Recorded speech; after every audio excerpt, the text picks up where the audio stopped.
మధుసూదన్ గారికి, అదేవిధంగా మన ఏకాగ్రహాల సర్పంచ్ శేఖర్ రెడ్డి గారికి, మన చందుతో పాటు వచ్చేటువంటి జనసేన పార్టీలోకి వచ్చేటువంటి ప్రతి ఒక్కరు కూడా పేరు పేరున హృదయపూర్వకమైనటువంటి శుభాకాంక్షలు తెలియజేస్తా ఉన్నాను. ఇకపోతే భవిష్యత్తులో కూటమి ప్రభుత్వంలో ఉన్న మనమంతా కూడా అన్నీ కూడా సవ్యంగా జరిగేటట్లు మనం అధినాయకులతో మాట్లాడుకొని, మన పైన ఉన్న వాళ్ళతో కూడా మాట్లాడుకొని, ఏదైనా ఇబ్బందులు ఉంటే ఎక్కడ కూడా పొరపరిచి లేకుండా దాన్ని సరిదిద్దుకొని మనం ముందుకు వెళ్ళేటువంటి ప్రయత్నం చేద్దాం. కొన్ని సందర్భాల్లో ఆహ్వానం వస్తుంది మనకి, కొన్ని సందర్భాల్లో ఆహ్వానం రాకపోవచ్చు. ప్రతిరోజు ప్రతి కార్యక్రమానికి కూడా మనకు ఆహ్వానం అందే విధంగా అందరు కలిసికట్టుగా పనిచేసే విధంగా రానున్న రోజుల్లో ఒక బలమైనటువంటి శక్తిగా మనం ఎదగాలని నేను కోరుకుంటా ఉన్నాను. వెదురుకుప్పు మండలమే కాకుండా గంగాధర నెల్లూరు నియోజకవర్గాన్ని జనసేన అడ్డాగా మార్చి పవన్ కళ్యాణ్ గారికి గిఫ్ట్ ఇవ్వాల్సినటువంటి సమయం కూడా మనకు ఆసన్నమైంది. ఈ నియోజకవర్గాల్లో జనసేన పార్టీ అన్ని విధాలుగా ప్రభావితం చేసే విధంగా, ప్రజల కోసమే పనిచేసే విధంగా, 3,000 మంది నాయకులు తయారయ్యే విధంగా మనమందరూ కూడా పనిచేసి ప్రజల కోసం, ఒకవైపు ప్రజల కోసం, ఇంకోవైపు పార్టీలో పనిచేస్తున్నటువంటి నాయకుల్ని సమన్వయం చేసుకొని వాళ్ళు కూడా అభివృద్ధిలోకి వచ్చే విధంగా మనం మంచి కార్యక్రమాలను ఏర్పాటు చేద్దాం.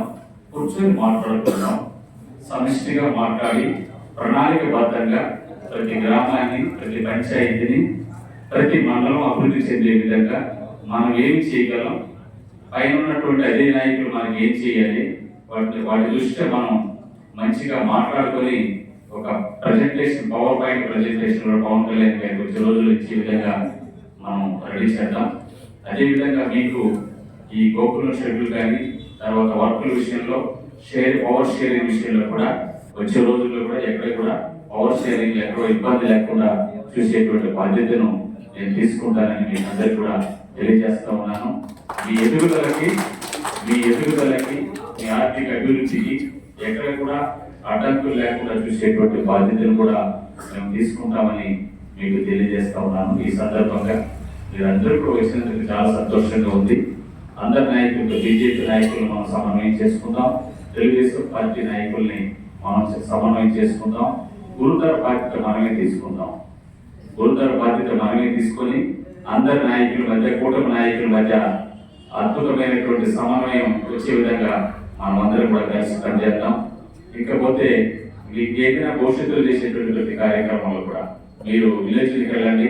ఎక్కడైనా మీకు ఈ రోడ్ల విషయంలో కానీ, డ్రైనేజ్ విషయంలో కానీ, కాంపౌండ్ వాల్ కట్టడంలో కానీ, ప్రహరీ గోడలు కట్టే విషయంలో కానీ, ఎక్కడ అంగన్వాడీ బిల్డింగ్ ఎక్కడైనా లేకపోతే అంగన్వాడీ బిల్డింగ్ కట్టేయడానికి కానీ వాళ్ళ లోకల్ వాళ్ళతో కూడా మాట్లాడి కొన్ని వర్కులు కూడా మీరు చేసే విధంగా మీరంతా కూడా మా దృష్టికి తీసుకురావాలని, ఎక్కడ ఏ వర్క్ ఉంటే అవన్నీ మీకు తెలుసు. మన గ్రామాల్లో ఉన్నాం కాబట్టి ఎక్కడెక్కడ వర్క్లు అవసరం ఉంది, ఎమర్జెన్సీ రోడ్స్ ఎక్కడ ఉంది, ఇవన్నీ కూడా నేను చూశాను. పవన్ కళ్యాణ్ గారు ఎక్కడో మన్యంలోకి వెళ్ళి గిరిజన ప్రాంతంలో గిరిజన ప్రజలకి చేయూతనందించే విధంగా ఇప్పటికీ దాదాపు మనకి కొన్ని వేల కిలోమీటర్లు సిమెంట్ రోడ్డు వేసే విధంగా ఒక అద్భుతమైన 13,326 గ్రామాల్లో సిమెంట్ రోడ్లు వేసే విధంగా ఆ ఘనతను సాధించినటువంటి గొప్ప వ్యక్తి పవన్ కళ్యాణ్ గారు.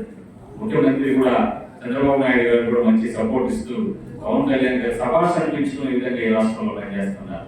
అదే విధంగా సభాష్ అనిపించే విధంగా కూడా ఈ నియోజకవర్గంలో మనం పనిచేద్దాం. కష్టపడి ఇష్టంతో మనం పనిచేసి మన నియోజకవర్గాన్ని మనం అభివృద్ధి చేసుకుందాం.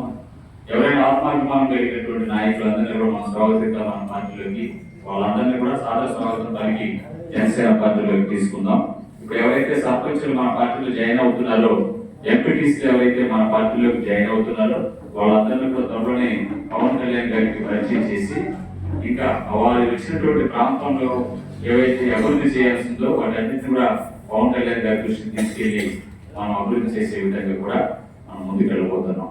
మీరందరూ మరొకసారి ప్రత్యేకంగా పేరున మీకు అందరికీ కూడా హృదయపూర్వకమైనటువంటి ధన్యవాదాలు తెలియజేసుకుంటూ, ఇప్పుడు ముగించే ముందు మన పార్టీలోకి వచ్చేటువంటి నాయకులను మనం ఆహ్వానించుకుంటాం. జై జనసేన, పవన్ కళ్యాణ్ గారి నాయకత్వం. జై జనసేన.